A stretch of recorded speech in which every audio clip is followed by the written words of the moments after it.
اعوذ باللہ من الشیطان الرجیم بسم اللہ الرحمن الرحیم۔ السلام علیکم پیارے دوستو، انسان عالم ارواح سے عالم دنیا میں آیا اور عالم دنیا سے عالم برزخ میں منتقل ہوگا اور عالم برزخ سے عالم آخرت میں چلا جائے گا۔ دوستو، عالم برزخ میں انسان کس حال میں ہوگا؟ عالم برزخ میں نیک روحوں کے ساتھ کیا معاملات پیش آئیں گے اور بد روحوں کے ساتھ کیا معاملات ہوں گے؟ اللہ تعالیٰ نیک اور بد روحوں کو عالم برزخ میں کون سے مقام پر رکھے گا؟ کیا نیک روحیں عالم برزخ میں ایک دوسرے کے ساتھ ملاقات کر سکیں گی اور دنیا میں رہنے والے اپنے رشتہ داروں کے ساتھ اور ان کے بارے میں پوچھ سکیں گی؟ اور ان کو اللہ تعالیٰ کن کی نعمتوں سے نوازے گا؟ بری روحوں کا مقام کون سا ہوگا اور قبر کے معاملات کیا ہوں گے؟ ان تمام تر سوالوں کے جوابات قرآن و حدیث کی روشنی میں ہم آپ کو بتائیں گے، لہذا آپ سے درخواست ہے کہ ہماری اس ویڈیو کو آخر تک ضرور دیکھیں۔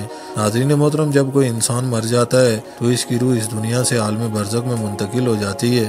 برزخ وہ درمیانی عالم ہے جہاں روح قیامت تک رہتی ہے۔ قرآن و حدیث میں برزخ کے بارے میں واضح دلائل موجود ہیں۔ قرآن مجید کی سورہ المومنون میں اللہ پاک ارشاد فرماتے ہیں، اور ان کے پیچھے یعنی موت کے بعد ایک برزخ ہے جو قیامت تک رہے گا۔ ناظرین محترم، یہ آیات واضح کرتی ہے کہ مرنے کے بعد ہر انسان برزخ میں چلا جاتا ہے اور وہیں قیامت تک رہتا ہے۔ نبی علیہ الصلوۃ والسلام کا ارشاد گرامی ہے کہ جب بندہ قبر میں رکھا جاتا ہے تو اس کے پاس دو فرشتے آتے ہیں اور اس سے سوال کرتے ہیں کہ تمہارا رب کون ہے، تمہارا دین کیا ہے اور تمہارا نبی کون ہے؟ اگر وہ صحیح جواب دے تو اس کی قبر کو جنت کے باغوں میں سے ایک باغ بنا دیا جاتا ہے، اور اگر وہ غلط جواب دے تو اس کی قبر کو جہنم کے گڑھوں میں سے ایک گڑھا بنا دیا جاتا ہے۔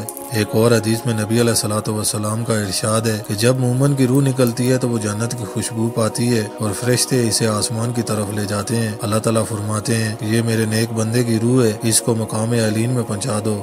اور جب کافر کی روح نکلتی ہے تو وہ بدبودار ہوتی ہے، فرشتے بھی اس سے نفرت کرتے ہیں اور اللہ تعالیٰ حکم دیتے ہیں کہ اس بدبخت کی روح کو مقام سجین میں پہنچا دو اور اسے واپس زمین میں لوٹا دو۔ ناظرین محترم، جب انسان کو دفنایا جاتا ہے تو منکر اور نکیر نامی دو فرشتے آتے ہیں اور تین سوال کرتے ہیں، یعنی کہ تیرا رب کون ہے، تیرا دین کیا ہے اور محمد صلی اللہ علیہ وآلہ وسلم کون ہے؟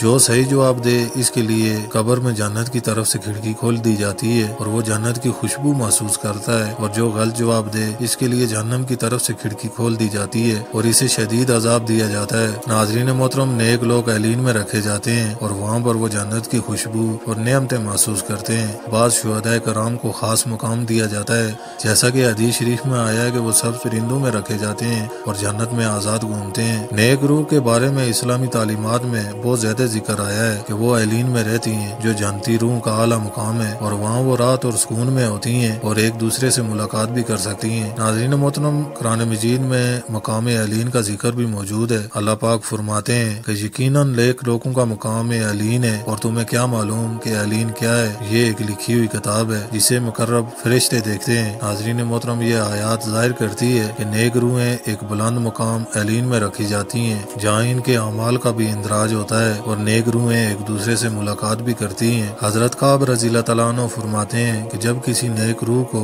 علین میں لے جایا جاتا ہے تو وہاں پر موجود روحیں اس سے ملاقات کرتی ہیں اور وہ اس سے پوچھتی ہیں کہ دنیا میں فلاں کا کیا حال ہے۔ اگر وہ کہے کہ وہ ابھی زندہ ہے تو وہ خوش ہو جاتی ہیں، لیکن اگر کہے کہ وہ فوت ہو گیا ہے اور ہمارے پاس نہیں آیا تو وہ سمجھ جاتی ہیں کہ وہ شاید جہنم والوں میں شامل کر دیا گیا ہے۔ ناظرین محترم، یہ حدیث اس بات کی طرف اشارہ کرتی ہے کہ نیک روحیں آپس میں گفتگو کر سکتی ہیں اور نئی آنے والی روح سے دنیا کے بارے میں سوال کر سکتی ہیں۔ نیک روح کی حالت اور ان کی زندگی کے بارے میں حدیث شریف میں آیا ہے کہ شہداء کی روحیں جنت میں آزاد سبز پرندوں کی شکل میں ہوتی ہیں۔ نبی علیہ الصلوۃ والسلام نے ارشاد فرمایا کہ شہداء کی روحیں سبز پرندوں میں رکھی جاتی ہیں جو جنت کے درختوں میں گھومتی ہیں، اور جب وہ کھا پی کر فارغ ہوتے ہیں تو عرش کے نیچے قندیلیوں میں آ کر آرام کرتے ہیں۔ ناظرین محترم، اس سے معلوم ہوتا ہے کہ علین میں نیک روح کو کسی قید و بند کے بغیر مکمل آزادی حاصل ہوتی ہے اور وہ جنت میں گھوم پھر سکتی ہیں اور وہاں کی نعمتوں سے لطف اندوز ہو سکتی ہیں۔ نبی علیہ الصلوۃ والسلام نے ارشاد فرمایا کہ مومن کی روح کو خوشبودار ریشمی کپڑوں میں لپیٹ کر مقام علین میں پہنچایا جاتا ہے جہاں جنت کی نعمتیں اور